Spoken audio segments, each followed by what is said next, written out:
Nos has llamado al desierto, Señor de la libertad, y está el corazón abierto a la luz de tu verdad. Hola hermanos, el día de hoy, 1 de abril del 2020, es miércoles de la quinta semana del tiempo de la Cuaresma.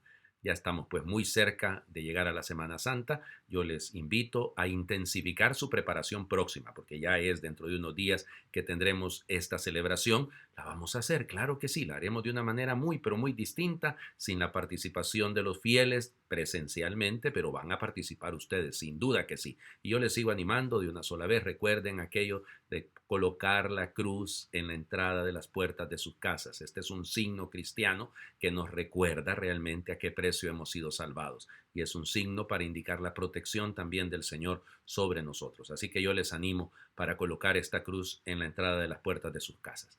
Fíjense, el santo de hoy se le llama normalmente el precursor de San Juan Bosco, porque él pues va a morir. Fíjense, muere un domingo de Ramos, por cierto, que era 1 de abril de 1849. San Ludovico Pavoni. Él le toca vivir una época complicadísima, ¿no? La Revolución Francesa, toda la época posterior a este dominio, al dominio austríaco sobre la parte norte de Italia, porque él es de Brescia, de ahí mismo es San Pablo VI.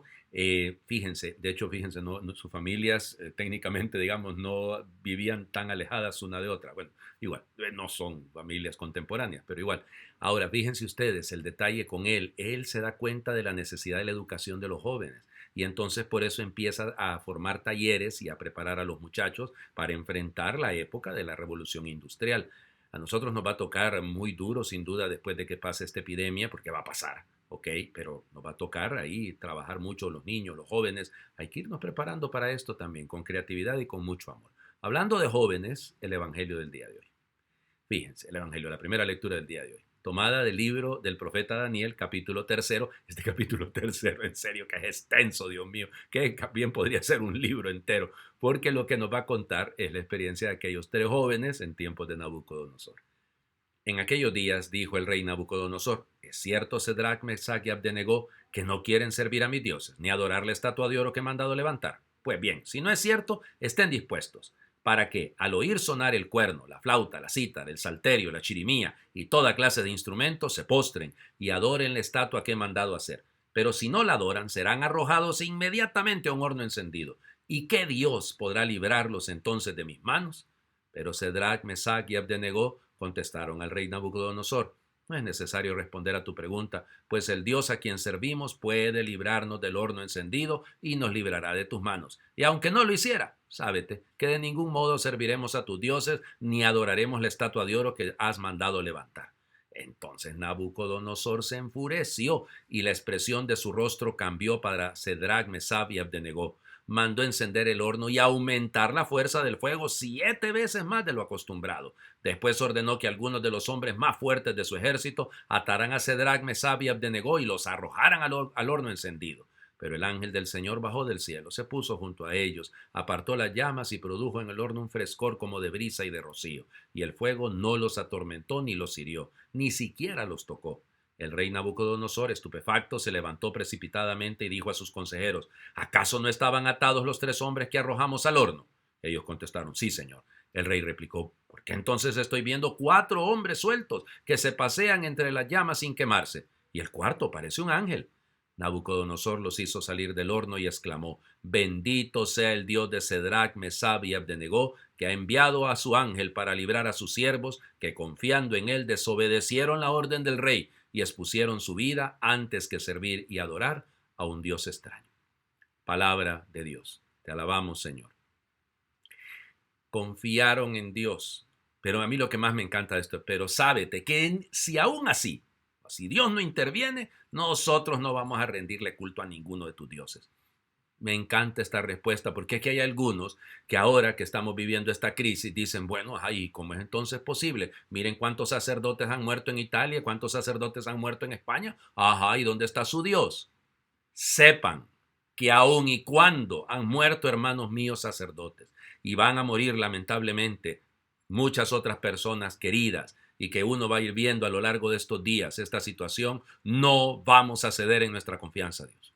En ningún momento nos vamos a hacer para atrás. Confiamos plenamente en el Señor y no vamos a rendirle culto a nada ni a nadie, y mucho menos nos vamos a volver ateos, indiferentes por esta situación. Al contrario, vamos a hacer las de Cedrat, Mesab y Abednego. Yo prefiero decir Ananías, Azarías y Misael. Acuérdense que es la versión judía, la versión hebrea a la versión griega, ¿va? Por eso cambian los nombres, pero son los mismos, ¿eh?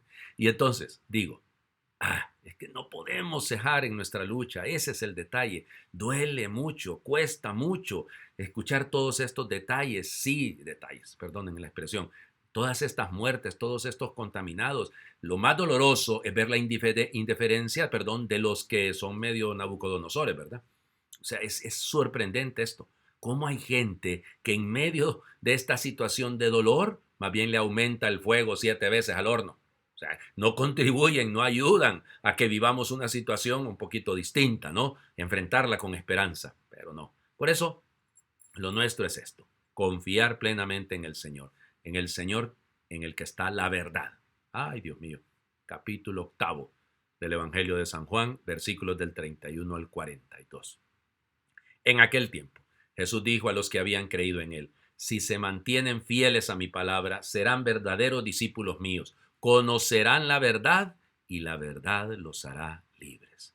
Ellos replicaron, somos hijos de Abraham y nunca hemos sido esclavos de nadie. Como dices tú, serán libres. Jesús les contestó, yo les aseguro que todo el que peque es un esclavo y el esclavo no se queda en la casa para siempre. El Hijo sí se queda para siempre. Si el Hijo les da la libertad, serán realmente libres. Ya sé que son hijos de Abraham, sin embargo, tratan de matarme porque no aceptan mis palabras. Yo hablo de lo que he visto en casa de mi padre. Ustedes hacen lo que han oído en casa de su padre. Ellos le respondieron, nuestro padre es Abraham. Jesús les dijo, si fueran hijos de Abraham, harían las obras de Abraham, pero tratan de matarme a mí porque les he dicho la verdad que oí de Dios. Eso no lo hizo Abraham. Ustedes hacen las obras de su padre. Le respondieron, nosotros no somos hijos de prostitución. No tenemos más padre que a Dios. Jesús les dijo entonces, si Dios fuera su padre, me amarían a mí, porque yo salí de Dios y vengo de Dios. No he venido por mi cuenta, sino que enviado por él. Palabra del Señor. Gloria a ti, Señor Jesús. Les ruego me disculpen que últimamente me estoy trabando mucho, es que de tanta cosa que me toca estar haciendo, entonces me ocurre esto, ¿no? Hagan de cuenta ya con las clases del seminario de nuevo y todo el trabajo de estos días, pues vamos, no es que ha bajado, oigan, ha aumentado. Tal vez no tengo fieles enfrente que atender directamente, pero hagan de cuenta que ha crecido un poquito el trabajo. Así que les ruego me disculpen si en algún momento, y para no tener que volver a repetir una vez más, entonces me quedo así con esto. Si tuviera más tiempo, créanme que lo corregiría. En fin, vamos al tema. Serán verdaderamente mis discípulos, conocerán la verdad los hará libres. Ok, entonces desglosemos el asunto. Para ser discípulos del Señor hay que conocer la verdad. ¿Cuál verdad? La verdad de este mundo, no, la verdad que Él nos ha transmitido porque Él ha oído a su Padre. Y Él habla de lo que ha oído a su Padre. ¿A quién escuchamos nosotros? A Jesús, escuchándolo a Él, estamos escuchando a su Padre. Estamos claros en eso. Entonces, cuidadito con las otras voces. Cuidadito con las otras distracciones, porque hay muchísimas voces en este mundo que aturden, que son ruido, que son una bulla, que lo hace perder a uno el norte. Por ahí miraba una publicación ayer o anteayer, ayer creo, de estos hermanos de México, buenísimo este sitio, oigan, buenísimo, desde la fe, es una cosa fantástica. Quienes están detrás de esto, los creadores de estos pequeños, ¿cómo les diría? Estas pequeñas láminas, oiganme, les rindo mis honores, realmente son muy, muy buenos. Bueno, entonces en una de esas decían, ¿qué hacer frente a esto de escuchar tanta cosa? No, hombre, cambia de canal, decían ellos, cierto. Es que estamos tan atiborrados, ¿no? De tantas noticias que no son verdad. Miren, ustedes no tienen idea de todo el montón de cosas que he recibido yo en los últimos ratos, que cuál es la cura, y la cura hay que hacer esto, hay que hacer lo otro, hay que tomar no sé qué, no, que ya les digo, y lo ponen la Organización Mundial de la Salud, nada, cuando uno se mete a la página de la Organización Mundial de la Salud no aparece nada de eso, pero como se han conseguido los logos y todo aquello, entonces aparece como verdad. No, la verdad libera, la verdad no aprisiona. ¿Ya? Yo quisiera saber qué corazón tiene esa gente que inventa todas esas mentiras y que le dan ese sentido de verdad, porque lo construyen, oigan, de una manera bien interesante. Ese es nuestro mundo, ¿no? Esos son el papá de los judíos, de estos. Padre, sí, y ellos brincaron, ¿no? Y dijeron, nosotros no somos hijos de prostitución, no somos hijos de prostitución. ¿Por qué? Jesús no les dijo que eran hijos de prostitución, no les dijo hijos de la mala palabra, no son hijos de prostitución, no, pero ellos así lo entendieron, que eran prostituidos, que eran personas que habían perdido. ¿Qué es la prostitución? Si lo ven objetivamente, es perder el norte del valor de Dios. Eso es precisamente por eso ¿cómo les diría? En el Antiguo Testamento el término idolatría se dice prostitución, así de sencillo, prostituido. Por eso el tema de la primera lectura, si lo notan, porque querían que se prostituyeran aquellos tres jóvenes, que dejaran de adorar a su Dios y se fueran detrás de un ídolo. Todo aquel que adora a algo distinto a Dios no vive en la verdad.